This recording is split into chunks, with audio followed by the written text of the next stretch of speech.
Jalan Loyang Besar EC land plot has recently been launched for developer tender, and because it has been more than 10 years since a new EC launch in Pasir Ris, coupled with an absence of BTO flat launches in Pasir Ris since 2020, there is undoubtedly quite a bit of excitement for this new residential launch. If you're looking out for this project, here's what you need to know. First and foremost, a timeline of events for its launch. The land tender was launched on the 16th May 2024 with the closing set for the 1st August 2024 at 12 PM. Following that, it takes about 1 to 2 weeks to be awarded to a winning developer, so that will bring us to mid-August 2024. And after that will be the mandatory 15 months wait period during which details like the project name, floor plans and pricing lists will all not be available. However, do note that if the developer can finish foundation works before this 15-month wait period, they can also launch the project for public sales. So if assuming they follow the 15-month timeline, that will bring us to about November 2025, and that means the public sales will be around end 2025 or possibly Q1 2026. The land plot is located beside Sea Horizon, opposite downtown East, and within about 15 minutes walk to Pasir Ris MRT station. Sea Horizon also happens to be the last EC launch in that area and so far has done quite well in its price performance. So it started sales in 2013 and met its TOP on the 7th of October 2016. There are altogether 495 residential units, and so far out of 104 transactions,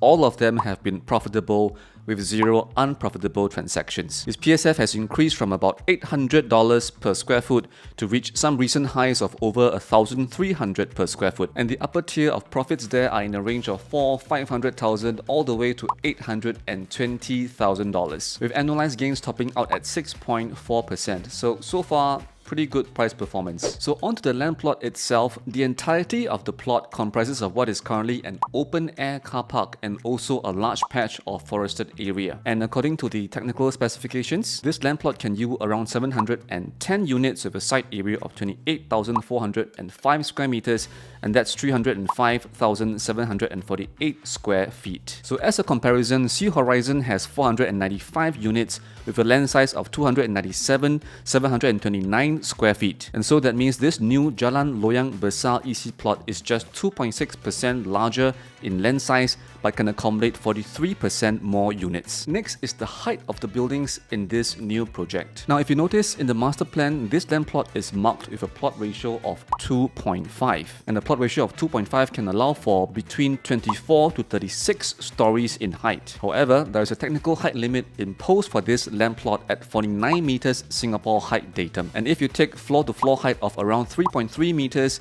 this means a building height of around 14 to 15 stories tall. And as a comparison, the highest floor in Sea Horizon is 13 stories. Some other notable points in the tender include for the tenderer to comply with the harmonization of floor area. And if you don't know what this means, along with a few other aspects, it means that the quoted floor area of each unit will not include the size of the aircon ledge. The most recent example of a GLS plot under harmonization being Lentor Mansion. Here is an example of a 3-bedroom floor plan quoted at 786 square feet, with the aircon ledge indicated as non-strata, meaning that 78 square feet refers to all internal, livable, usable spaces, and that includes the balcony, the living areas, and all the bedrooms and bathrooms. And also, given the proximity to downtown East and the Pasir Ris beach, the development presents opportunities to create a resort-like environment, and the winning developer shall contribute to the distinctiveness of Pasir Ris and maintain the identity as resort town by the sea. And lastly, vehicular access will be along Jalan Loyang Besar. Now, as a bit of a bonus, I took a look at the technical map and found as many as 7 land plots marked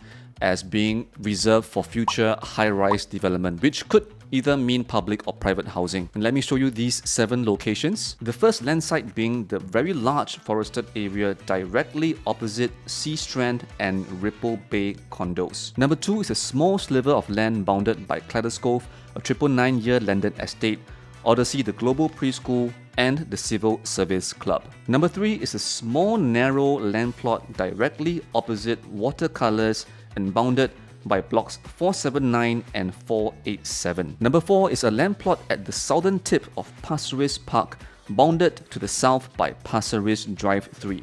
Number 5 is the land plot opposite Casuarina Primary School, bounded by blocks 405 and 414. Number 6, the land plot near to the old Loyang Primary School site, now occupied by My First School and in front of block 426. As for number 7, this is an interesting one. The site marked out for future high-rise development is the entire Pasir Ris Town Park, which currently houses the D-Best Recreation Saltwater Pond. Well, plans are often fluid and they may be subject to change, so we'll have to see.